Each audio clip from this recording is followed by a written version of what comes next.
इसके बाद कुछ डेफिनेशंस हैं, जैसे कि मास इफेक्ट। मास इफेक्ट क्या होता है कि जो न्यूक्लियस का मास, इंडिविजुअल मास, और जब उसको कंबाइन करके वो न्यूक्लियस बनता है तो उसका इंडिविजुअल मास, उसके में डिफरेंस होता है, and that difference of mass is called mass effect. इसको यूं समझ सकते हो कि जब न्यूक्लियस को आप कंबाइन करते हो तो उसका कुछ मास न्यूक्लियस की फॉर्मेशन में लॉस हो जाता है, and that is release in the form of energy. तो मास इफेक्ट बेसिकली क्या हुआ, this is between the rest mass of nucleus. जैसे कि एग्जांपल लेता हूं, मेरे पास एक न्यूक्लियन है एक्स ए जेड, ए एटॉमिक नंबर है, जेड हमारा सॉरी जो जेड है मेरा एटॉमिक नंबर है और ए मेरा एटॉमिक मास है। तो अगर मेरे पास जेड का मतलब है कि जेड नंबर ऑफ प्रोटॉन्स है, तो जेड तो मास इफेक्ट हो जाएगा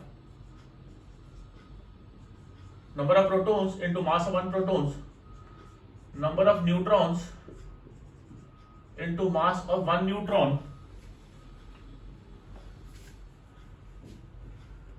minus mass of this combined nucleus. This is this is called mass defect. This is individual mass of nucleus, this is combined mass of nucleus, and the difference is called mass defect. और packing fraction जो है, this is mass defect per nucleon, यानी कि एक nucleon, हर nucleon का कितना कितना मास का लॉस हुआ है कंबाइन करने में, that is called packing fraction. Now binding energy बहुत इंपॉर्टेंट आर्टिकल है। बाइंडिंग एनर्जी क्या है? Basically energy required to break the nucleus into its constituent nucleus, और उसको इतना दूर ले जाए कि वो आपस में इंटरैक्ट ना कर पाए, इस एनर्जी को मैं बाइंडिंग एनर्जी बोलता हूँ।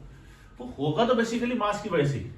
तो आइंस्टाइन की रिलेशन के हिसाब से ये जो बाइंडिंग एनर्जी है, ये delta M mass effect into C square ही होगा, यानी कि जेड इनटू एम पी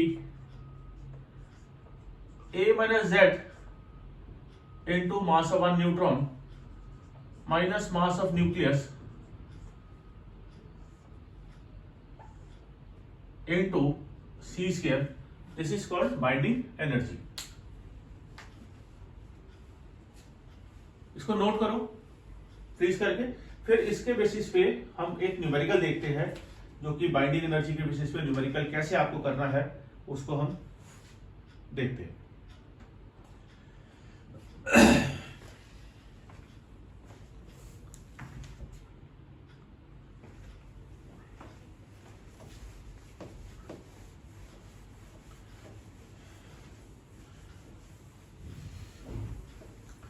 आपकी बुकलेट में बहुत सारे न्यूमेरिकल्स दे रखे हैं, उसकी आपने प्रैक्टिस करनी है। एक न्यूमेरिकल मैं आपको बताता हूं, एक एनसीईआरटी का न्यूमेरिकल लेते हैं।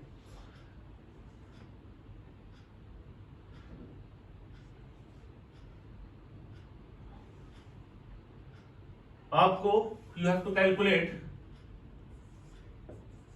Binding energy per nucleon of oxygen atom.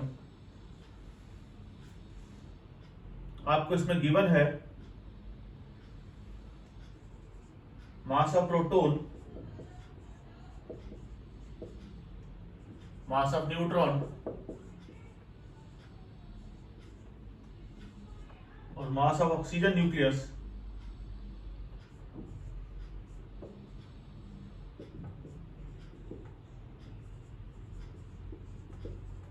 AMU. Interestingly यहां पर मास में केजी ग्राम में नहीं है, एएमयू में आपको गिवन होंगे। तो ऑक्सीजन के अंदर सबसे पहले हमने क्या करना है, मास इफेक्ट निकालना है।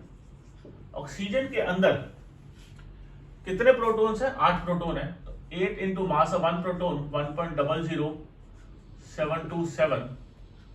इसमें आप ऐड करोगे total mass of proton neutrons, 16 में से 8 माइनस किए तो 8 ही न्यूट्रॉन हुए। 8 मल्टीप्लाइड बाय 1.00866 माइनस कर दोगे